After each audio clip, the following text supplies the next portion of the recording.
If you're looking for the answers, I still don't have them. But what I do have is a particular set of skills. Skills I've acquired over a very long career. Skills that make me a nightmare for people who mislead, misinform, or misrepresent the sports card industry. So if you don't do that, I'll let it go. But if you do, we're going to talk about you. This episode is brought to you by the great people over at GradeSaver Pro. Make sure you visit GradeSaverPro.com for all your card supply needs, including the GradeSaver Pro Card Sleeve, the only sleeve with an attached pull tab and the only sleeve I will use for my cards. And make sure when you check out, use code INVESTIGATOR. That will give you 25% off your entire order. And thanks again to the great people at GradeSaver Pro for our episode giveaway. After each episode, we will give away some of the great products from GradeSaver Pro. To be eligible, it's simple. Simply like and subscribe to the video, leave a comment, and if you're randomly selected, we will be in touch and tell you the next steps. So, congratulations to last episode's winners, and good luck to you. With that, Ty, hit the music!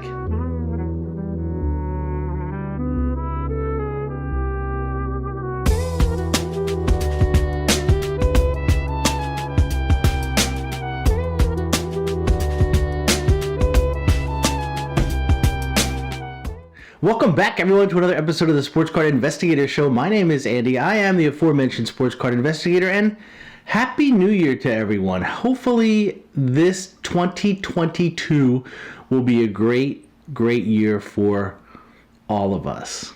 Guys, I want to take a few minutes and talk about the death of a certain type of flip that we can no longer do, or we should no longer do. It's cards that you just can no longer buy with the intent to flip anymore. These cards are not flippable. They never should have been flippable. That's because these buys were gimmicks. They were gimmick cards that led to gimmick flips. In other words, people were buying cards based on unsubstantiated information that lacked rationale, touted by unreliable sources on unproven platforms. What could go wrong? And I'm not saying for an instant that the information provided was provided with any kind of malice or malintent. I would never make such accusations.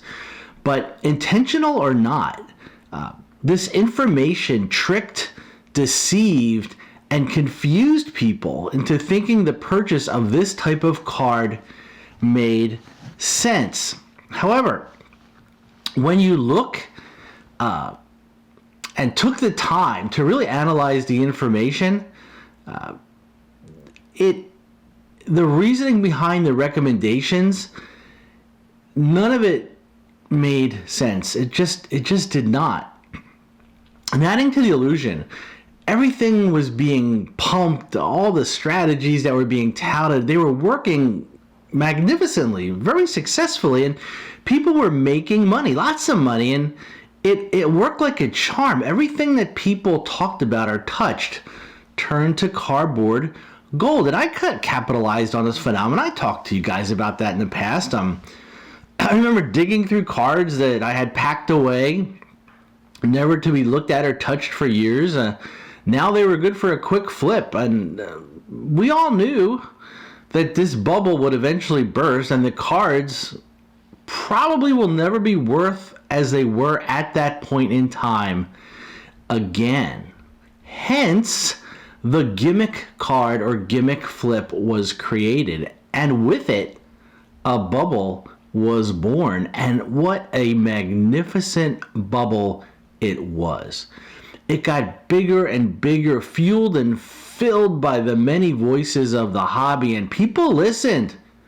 Blue Horseshoe loves Anacott Steel. And people bought and sometimes graded without hesitation or reservation. They consumed the information, hook, line, and sinker. It was perception versus reality, and perception is what we think or are led to believe versus reality, the true state of things. The problem becomes when perception becomes your reality. The lines are blurred.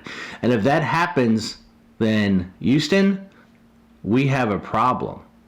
And that, unfortunately, it did happen. And now we all had, or most of us had, a problem. So what are some of the examples of these gimmick buys or gimmick cards that got us here? And it applies a lot to Ultra Modern, but you could probably throw in any kind of card depending on the circumstance. And there's a lot. I'll go over a few now for fun, and please let me know in the comments of some that I've missed, because I'm sure I will miss a few. So, here we go. First year of a player appearing in a set that they're not a rookie in. Backup quarterbacks. Maybe they'll get a shot. Maybe they'll be the next Tom Brady or Jake Fromm. I don't know. Modern defensive football players. Not kidding. People pumped defensive football players. Modern running backs. The definition of risk. Really, players not playing the starting position of quarterback, and then even some are probably not worth it. Second year cards, third year cards, fourth year cards. You get the idea. Most base cards. There are base cards, and there are some opportunities, very limited on a time-sensitive basis. In the next episode, I'm going to tell you about one, but you get the idea. Cards of role players. If you are holding cards of guys on the bench or waiting to get them back from PSA, I'm sorry, you're in a bad situation.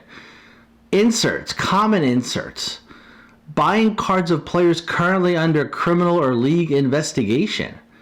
Buying players coming out of retirement or have been cut and are attempting a comeback. Buying a player just because they got hurt without understanding their role with the club or their future. And buying cards based on upcoming documentaries or movies. Throw in grading all of the above I just mentioned, and we have a recipe for disaster, and it's kind of where we are. So there you have it. What do you guys think? The creation, hopefully the demise and death, although slow, of the gimmick card. Cards that should never have been bought and flipped, but now are sitting in masses at PSA waiting to come home and probably remain home or dumped for pennies on the proverbial slab dollar. Let me know what you think. Next time I'm going to talk about a guy that did have an opportunity. There was an opportunity for a traditional flip, which is not dead by any means, and we'll talk about that. So, appreciate you guys stopping by. If you like what you see, hit the like, hit the subscribe. If you don't like what you see, hit the like, hit the subscribe. And until next time, take care.